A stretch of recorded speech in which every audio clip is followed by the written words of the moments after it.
Welcome to Garden Plants with Jim Putnam. Let's talk Dwarf Burford Holly.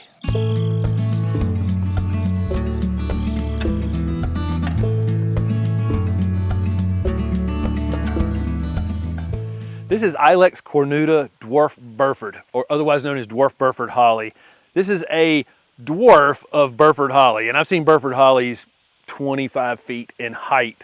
This thing, I think, doesn't ever stop growing, so it's some possibility. It's just, we'll call it slower growing Burford Holly rather than a Dwarf Burford Holly. Has a rounded habit, great glossy green foliage, forms berries that the birds absolutely love. It has a single point on the end of the leaf, which is pretty desirable in comparison to older varieties that had, 5 points on the leaf that were quite wicked. So it's much easier to garden with Dwarf Burford than some of the old varieties. So you might see tags where Dwarf Burford is going to say 6 to 8 feet in height or 8 to 10 feet in height, something like that. Again, they can get bigger than that if you let them. I had one at the nursery that we actually used for cuttings that had reached, before I sold off the nursery, probably 12 feet in height and almost 12 feet in width. So almost equal width to height on this thing, but it can be kept smaller than that and can be kept narrower than that as well. So don't let that scare you off. It is a great evergreen shrub. Growth rates moderate and faster in time. Okay, so when you initially put it in the ground, you may not get a whole lot of growth out of it the first year. You'll see in future years it can really put on a lot of growth over the course of a season. And if you're cutting one down, let's say you did a reset on one of these, you had it 8 feet tall and you cut it down to 4 feet, it can almost get back to 8 feet in a single season because now you got a big root system on it to support it. So in time, faster growing. They'll get white, kind of fragrant flowers on them. Pollinators love them in the springtime. These are self-fruiting, so you will get the berries, the male and female flowers. They'll cross on the same plant. If you have more of them, you tend to get a bigger berry set. That's true with any self-fruiting plants. If you have more of them out there to offer, more likely you are to get pollination and to get berries on them. Birds absolutely love the fruit on these.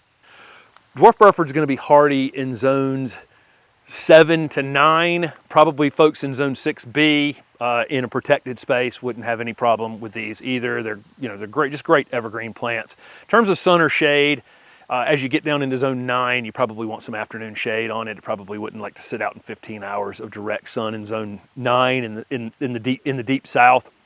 Those of us here where I'm at in zone 7B, 8A makes a great full sun plant and part shade. I mean, really kind of both. They'll probably stretch a little more. If you're growing them in some shade, they're probably going to reach just a bit more, so it won't be quite as dense and full as this, but a little bit of pruning can balance that out, no problem. I don't know that this is the best foundation plant ever just because of the width that it grows, but if you had high windows, you could use it on a foundation, but keep in mind, it gets wider. I would probably switch over to needlepoint if I was going to use one of these on a foundation because it will stay slightly narrower and it's just more upright in habit. If you've got that kind of space, go for it. Great plant. Obviously a very good screening plant. So these can be, in a hedgerow of 3 or 5 of them. I like to use mixed things when I'm doing screening plants, but certainly you could put 3 or 5 of these together in a row and then rotate it with something else, and it will become a big, thick hedgerow that you couldn't drive a car through. Honestly, they just get quite thick that way. I think sometimes people have, large lots and they don't necessarily put plants on it that can scale to the size of the garden.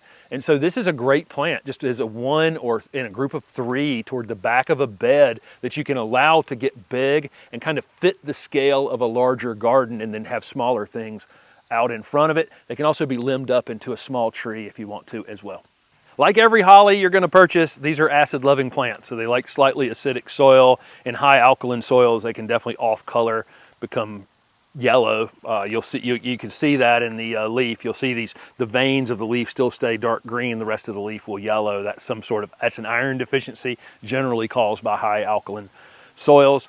They don't mind clay. They don't mind sand. They don't mind anything. I mound them up a little bit, keep them mulched, water them in well. Once these are established, they're very drought tolerant, quite a bit more drought tolerant than Japanese hollies. These broadleaf hollies tend to, once they get established, if you're in an area that gets pretty regular rainfall, it would have to go a long time for me to have one of these. If one of these was in the ground 3, 4, 5 years, it'd have to go a month during the summer probably before I'm going to drag a water hose over to it. You can go check on them.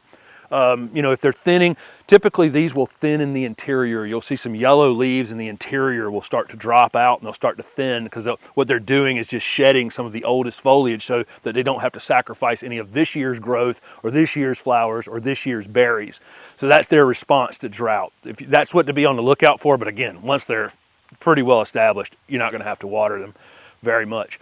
If you were going to use these in zone 6B, 7A, you might want to think about not having them in high wind areas. Some of these leafy evergreens can be sensitive to, you know, the wind blowing on them all winter long and desiccating them, basically taking the water out of the leaves faster than the roots could ever respond and put water back up into the top of it. So keep that in mind. By 7B, 8A, they can be out in open space without any problem. These, so again, we're planting them, keeping them well mulched, watering them in well. I'll fertilize these in the late winter. If you have higher alkaline soil towards pH of 7 or higher, you probably want to use something like Hollytone or some sort of acidifying fertilizer. Those of us here in the Raleigh, North Carolina area, our pH is already pretty low, and we can just get away with any kind of organic fertilizer once a year toward late winter. These can be pruned in the winter time, but there's never a great time to prune these fruiting, flowering hollies. So I would put this thing where you can allow it to get some size on it and not have to hack on it all the time. Because we're trying, you know, they come out in the early spring and flower, and then they set the berries turn red in the fall, the birds eventually take them. There's like a cycle going on here that any kind of hard pruning on is definitely going to disrupt for some period of time. So keep in mind, if you prune it, go ahead and just whack the thing down pretty hard so you don't have to do it over and over and over again, and you can enjoy all the parts that this plant can add to your landscape.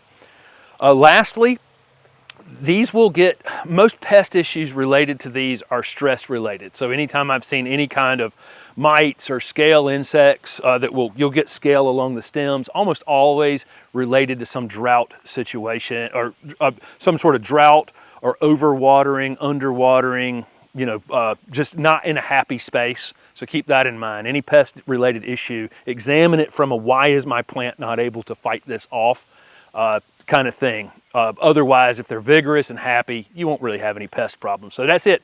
That's Dwarf Burford Holly. Thanks for watching.